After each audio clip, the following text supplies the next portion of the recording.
Hello student, आप सभी का अभी प्रेरणा इंस्टीट्यूट के यूट्यूब चैनल पर स्वागत है। आज की क्लास में हम भेड़ की नस्लों के ऑब्जेक्टिव क्वेश्चन सोल्व करेंगे और अपने जो भी एग्रीकल्चर रिलेटेड एग्जाम्स है, जैसे कृषि प्रेक्षक है, जेट है, या जो भी स्टेट गवर्नमेंट के जो भी एग्जाम्स हैं, इन सभी के लिए काफ़ी इंपॉर्टेंट रहने वाले हैं। तो शुरुआत करते हैं हम। सबसे पहले क्वेश्चन नंबर 1 है, भेड़ की नस्लों में शेखावटी व छापर नस्ल के नाम से जानी जाती है और जिसके खुरों का रंग काला, कान छोटे व शरीर वर्गाकार दिखाई देता है। यानी भेड़ की ऐसी कौन सी नस्ल है जिसे शेखावटी या छापर भेड़ के नाम से भी जाना जाएगा और इसके खुरों का रंग भी काला होता है, कान छोटे तथा शरीर है उसका वर्गाकार दिखाई देते हैं। लंबाई और ऊंचाई दोनों लगभग समान होती है। यहाँ ऑप्शन दे रखा है चोखला, बी पर है सोनाड़ी, सी पर है नाली और डी पर है मालपुरा। तो चोकला नस्ल मुख्य रूप से इसका उद्गम स्थल होता है शेखावटी क्षेत्र, शेखावटी क्षेत्र, चूरू, झुंझुनू, सीकर। और इसके सींग यानी कि इसके खुर भी हल्के से काले रंग के होते हैं, मुंह भी काला या भूरे रंग का होता है और शरीर भी कैसा दिखाई देता है, वर्गाकार। तो ये जो मुख्य विशेषता है वो होगी चोखला नस्ल की। और सोनाड़ी होती है, ये मुख्य रूप से त्रिपरियोजनी नस्ल है और इसे चनोतर भी कहा जाएगा। नाली सबसे लंबी नस्ल, यानी देसी नस्लों में सबसे लंबी नस्ल है। और मालपुरा यह मुख्य रूप से इसका उद्गम स्थल टोक के आसपास के क्षेत्र माने जाते हैं और यह देखा जाए तो इसके ऊन से नमदेव गलीचे, इसके ऊन से नमदेव गलीचे बनाने तो काम में लिया जाता है। तो यहां अगर इस ऑप्शन में देखें तो सही आंसर कौन सा हो गया, चोखला, जिसका शरीर वर्गाकार होगा, खुर हल्के से काले रंग के और शेखावटी या छापर नस्ल के नाम से भी इसको जाना जाएगा। क्वेश्चन नंबर 2 है, भेड़ की सबसे मजबूत रोग प्रतिरोधक क्षमता अधिक और गर्मी व सर्दी सहन करने की क्षमता भी अधिक होती है और यूरोप में ऊन को जोरिया के नाम से भी जाना जाता है। यानी भेड़ की ऐसी कौन सी नस्ल है जिसकी जो शरीर में मजबूत होती है, रोग प्रतिरोधक क्षमता भी ज्यादा है और गर्मी व सर्दी यानी प्रतिकूल परिस्थितियों का अधिक सहन करने की क्षमता पाई जाती है। और विशेष रूप से इस नस्ल की ऊन को यूरोप में किसके नाम से जाना जाता है, जोरिया। तो यहां ऐसी कौन सी नस्ल है, ऑप्शन दे रखा है, 1 पर है चोकला, 2 पर है जैसलमेरी, 3 पर है सोनाड़ी और 4 पर है मारवाड़ी। तो सबसे रोग प्रतिरोधक क्षमता, सर्वाधिक रोग प्रतिरोधक क्षमता यह मुख्य रूप से पाई जाती है मारवाड़ी नस्ल में। प्रतिकूल परिस्थितियों को भी अधिक सहन कर सकती है, यह सबसे लंबा सफर तय करने वाली भी होती है और इसकी ऊन को यूरोप में जोरिया के नाम से भी जाना जाएगा। तो यहां डी ऑप्शन यानी कि मारवाड़ी आएगा, सही है। वह मादा भेड़ जो ज्ञाबिन न हो उसे कहा जाएगा, यानी वह मादा भेड़ जो ज्ञाबिन न हो, वैक्स मादा भेड़ होती है और अभी तक उसने गर्भधारण नहीं किया है, उसको किस नाम से जाना जाएगा। ऑप्शन 1 है न्यूलीपेरा, लैम्बिंग, टपिंग और लैम्ब। तो यहां देखें न्यूलीपेरा, या गर्भधारण नहीं किया हो, उस भेड़ को बोला जाएगा न्यूलीपेरा। यानी वह वैक्स मादा जिसने अभी गर्भधारण नहीं किया हो उसे न्यूलीपेरा कहा जाएगा। लैम्बिक भेड़ में जो बच्चा देने की क्रिया होती है, या इसे यूं भी कह सकते हैं प्रसव क्रिया या बच्चा देने की क्रिया, इसको कहा जाएगा लैम्बिंग। इसके अलावा टपिंग भेड़ में प्रजनन या मैथुन क्रिया, प्रजनन या मैथुन क्रिया को कहा जाएगा टपिंग। अच्छा क्वेश्चन भी है, इसको टपिंग के नाम से जाना जाएगा। लैम्ब जो भेड़ का नवजात होता है उसे लैम्ब कहा जाएगा। भेड़ के नवजात को क्या बोलते हैं, लैम्ब। तो यहाँ अपने से पूछा गया है कि वह मादा भेड़ जो ज्ञाबिन न हो उसे कहा जाएगा, तो सही आंसर होगा न्यूलीपेरा। अगला क्वेश्चन है, वह नर भेड़ जो बदियाकृत हो उसे कहा जाएगा। नर भेड़ जो बदियाकृत, यानी बदियाकृत नर भेड़ का बताना है कि उसे किस नाम से जाना जाएगा। रैम, ऑप्शन 1 है रैम, 2 पर है ईव, 3 पर है वेडर या विदर और 4 पर है सियरिंग। तो यहां देखिए तो रैम रैम कहा जाता है वयस्क नर को, जो प्रजनन हेतु काम में ले सकते हैं, जिसको ईयू कहा जाता है वयस्क या युवा मादा को, भेड़ को या युवा मादा को। वेदर ये होता है बदियाकर्त, बदियाकर्त भेड़ का नर। इसके अलावा सियरिंग, ये भेड़ में से ऊन उतारने की, भेड़ से ऊन उतारने की क्रिया, उसे कहा जाएगा सियरिंग। और साथ ही ध्यान रखें, भेड़ में पूंछ काटने की, भेड़ में जो पूंछ काटने की क्रिया होती है ना, पूंछ काटने की क्रिया, उसे कहा जाता है डोकिंग। डोकिंग, भेड़ में पूंछ काटने की क्रिया क्या कहलाती है? डोकिंग। तो यहां बदियाकृत नर के बारे में पूछा गया है, तो बदियाकृत नर कहा जाएगा वेडर या वीदर को। ऑप्शन 3 सही है। भेड़ की किस नस्ल में ऊन के रेशे की लंबाई 5 से 7 सेंटीमीटर तथा उच्च गुणवत्ता के गलीचे व नमदे बनाने हेतु काम में लिया जाता है? यानी कि भेड़ की ऐसी कौन सी नस्ल है जिसकी ऊन मध्यम लंबाई की यानी कि 5 से 7 सेंटीमीटर और उसकी ऊन कम गुणवत्ता की होती है? वैसे देखा जाए तो विशेष रूप से जिसे किसके काम में लेते हैं? गलीचे व नमदे बनाने हेतु। ऑप्शन 1 है चोकला, मालपुरा, मारवाड़ी और जैसलमेरी। तो ये विशेषता मुख्य रूप से होगी मालपुरा नस्ल की। मालपुरा नस्ल की ऊन इससे नमदे व गलीचे बनाने हेतु काम में लेते हैं। तो यहां ऑप्शन 2 सही है, मालपुरा नस्ल। अगला क्वेश्चन है, भेड़ों में तोतापुरी नस्ल सबसे बड़ी आकार की तथा मांस उत्पादन के लिए पाली जाती है। भेड़ की ऐसी कौन सी नस्ल है जिसे तोतापुरी यानी कि मुंह है तोते के समान और सबसे बड़े आकार की नस्ल भी है, मांस की मात्रा भी क्या है? ज्यादा। ऑप्शन दे रखा है चोकला, मारवाड़ी, जैसलमेरी और मालपुरा। तो यहां इन ऑप्शन में हम देखें तो सबसे बड़े आकार की सर्वाधिक मांस देने वाली जो नस्ल है या स्थानीय या राजस्थान की नस्लों में वो होगी जैसलमेरी। सबसे भारी या सबसे बड़ी नस्ल है राजस्थान की नस्लों में। और भारतीय नस्लों में सबसे बड़ी नस्ल होती है या सबसे ऊंची नस्ल होती है नेल्लोर। तो यहां ऑप्शन 3 जैसलमेरी। भेड़ की कौन सी नस्ल का उत्पत्ति स्थान स्पेन है? जो नीचे भेड़ की नस्ल दी गई है उनमें से ऐसे कौन सी नस्ल है जिसका उद्गम स्थल मुख्य रूप से स्पेन देश है? ऑप्शन 1 है मेरिनो, 2 पर है कराकुल, 3 पर है रेम्बुलेट और 4 पर है लिंकन नस्ल। तो यहाँ 3 और 4 ये देखा जाए तो मुख्य रूप से अंग्रेजी नस्लों में काउंट होती है। कराकुल इसका उद्गम स्थल होता है मध्य एशिया और मेरिनो नस्ल का उद्गम स्थल होता है स्पेन। तो यहाँ सही आंसर होगा ए मेरिनो। मेरिनो का उद्गम स्थल है स्पेन। भारतीय भेड़ों में सबसे बड़ी नस्ल और यह बकरी जैसी दिखाई देती है, जो सबसे अच्छा मटन देने वाली नस्ल भी है।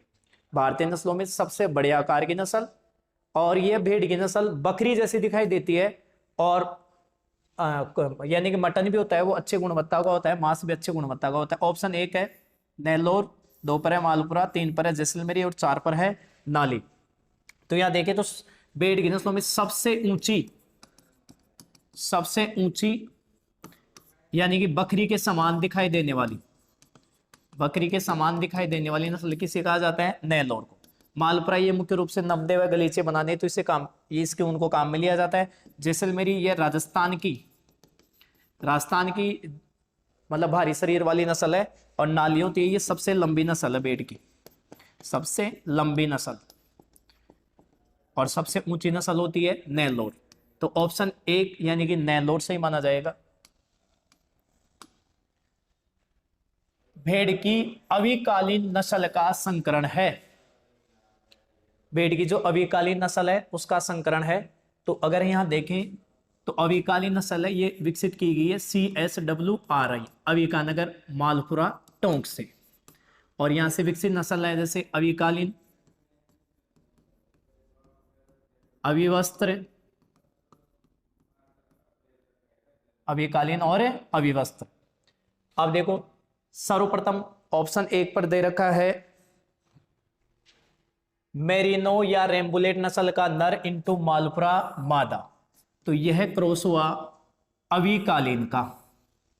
दूसरे पर है मेरिनो या रेम्बुलेट नर और इसका क्रॉस चोखला मादा से, तो ये हो गई अविवस्त्र, यानी कि इसके ऊन है वो वस्त्र बनाने तो यानी उच्च गुणवत्ता की होती है। तीसरे पर है बीकानेरी या मगरा नस्ल, इसकी मादा, और ऑस्ट्रेलियन मेरिनो नर, यह नस्ल मुख्य रूप से क्रॉस है हिसार डेल नस्ल का, हिसार डेल, और ये मुख्य रूप से हरियाणा से, हरियाणा कृषि विश्वविद्यालय से विकसित की गई है। यह भारतीय नस्लों में सबसे अधिक ऊन, भारतीय नस्लों में सबसे अधिक ऊन देने वाली नस्ल है, लेकिन सबसे उच्च गुणवत्ता की ऊन देने वाली नस्ल होती है मेरिनो, मालपुरा और सोनाली, और दूसरी है डॉर्सेट इंटो सफोल्क, ये मुख्य रूप से इसका क्रॉस बनाता है अभिमानस, अभिमानस, और ये भी CSWRI अविकानगर मालपुरा टोंक से ही विकसित की गई है। तो यहाँ अविकालीन नस्ल का क्रॉस सही आंसर होगा मेरिनो या मेरिनो या रेम्बुलेट नर इंटू मालपुरा नस्ल, ऑप्शन 1 सही है। अगला है निम्नलिखित भेड़ की नस्लों में से द्विप्रयोजनी नस्ल है। अब इस ग्रुप में से देखना है कि कौन सा ग्रुप है उसमें सभी नस्लें हैं वो द्विप्रयोजनी है। ऑप्शन 1 में मारवाड़ी, जैसलमेरी, मालपुरा और बीकानेरी, इसमें सभी नस्लें हैं वो द्विप्रयोजनी है, द्विप्रयोजनी। मालपुरा, जैसलमेरी, लोही और हसन मुख्य रूप से देखा जाए तो इस ग्रुप से अलग है, ये मुख्य रूप से मांस उत्पादन के लिए, ऐसे नेल्लोर ये भी मांस, हसन भी मांस, मेरिनो ऊन के लिए, और मारवाड़ी ये द्विप्रयोजनी। इसमें भी देखें तो नेल्लोर, हसन अविवस्त्र, यानी कि देखा जाए तो यहां सही आंसर होगा ऑप्शन 1, जिसमें सभी जो भेड़ की नस्लें हैं वो द्विप्रयोजनी नस्लें हैं, तो ऑप्शन 1 सही माना जाएगा। अगला है निम्नलिखित भेड़ की नस्लों में से चनोथर के नाम से जानी जाती है, यानी कौन सी भेड़ है जिसको चनोथर भी कहा जाता है। ऑप्शन 1 है सोनाड़ी, 2 पर है नाली, 3 पर है नेलोर और 4 पर है मेरिनो। तो यहां देखा जाए तो सोनाड़ी नस्ल के जो कान होते हैं वो लंबे लटकते होते हैं, चरते समय भूमि को स्पर्श भी करते हैं, इसलिए इसको चनोथर भी कहा जाता है। इसके अलावा ये भेड़ की श्रेष्ठ त्रिप्रयोजनी नस्लों में भी काउंट होती है, इन दूध, मांस और ऊन।